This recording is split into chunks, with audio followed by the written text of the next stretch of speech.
Good morning. I'm Roshan Gidwani, and you're watching the Daily Morning Note. It's Friday, the 27th of January, 2023.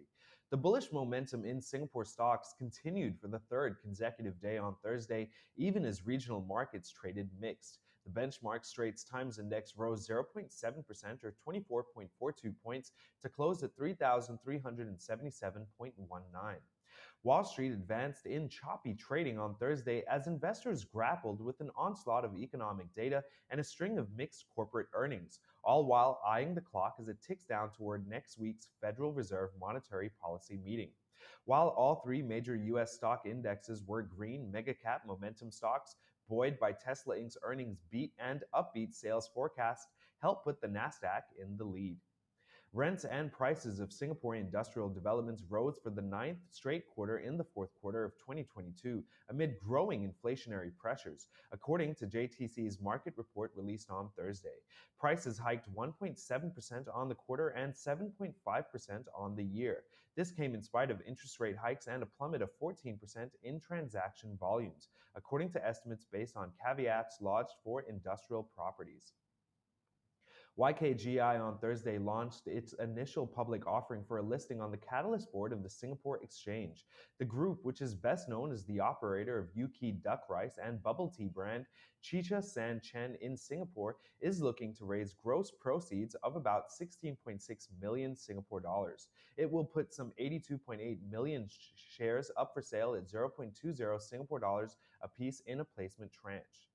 Amid robust tourism and travel spending recovery across all of Las Vegas Sands markets, its integrated resort Marina Bay Sands reported record levels of performance in both mass gaming and retail revenue for the fourth quarter ended December 31st, 2022. MBS net revenue contribution nearly doubled in the fourth quarter of 2022, up to 682 million Singapore dollars from 368 million Singapore dollars in the same period in the year before. The manager of Frasers Centrepoint Trust and sponsor Frasers Property Limited announced on Thursday the joint acquisition of a 50% stake in Suburban Mall Next for 652.5 million Singapore dollars. They will buy Mercatus' 50% interest in Gold Ridge, which owns, manages, and operates Next. The purchase consideration takes into account Gold Ridge's adjusted net asset value of 1.31 billion Singapore dollars as at September 30th, 2022. Mapletree Industrial Trust distribution per unit dropped by 2.9% to 3.39 Singapore cents for its third quarter of financial year 2022 and 2023 ended December 31st, 2022, from 3.49 Singapore cents in the corresponding year-ago period. On a quarter-on-quarter basis, the DPU fell 0.9% according to a Thursday bourse filing.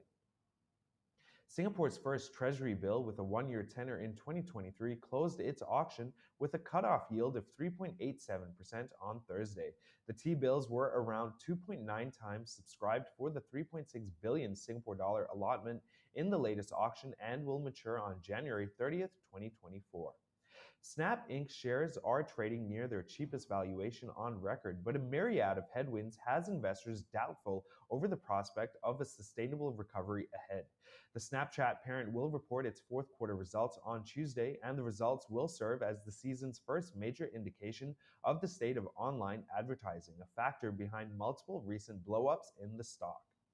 A year after Blackstone Inc. Chief Executive Officer Steve Schwarzman told investors the firm would reach $1 trillion in assets under management in 2022, it is shy of that mark. The world's largest alternative asset manager commanded $975 billion at the end of last year, up from $951 billion in the prior quarter, short of the milestone its senior leaders once thought was just around the corner. American Airlines on Thursday forecast sharply higher profit for the full year and beat estimates for quarterly earnings on buoyant demand for air travel. The carrier expects an adjusted profit of $2.50 and $3.50 per share for 2023, up from 50 cents per share a year earlier. That's all for today. For financial news, tune in weekdays at 8:30 a.m. live on YouTube and Facebook. Please like and subscribe for more. See you again and have a great day.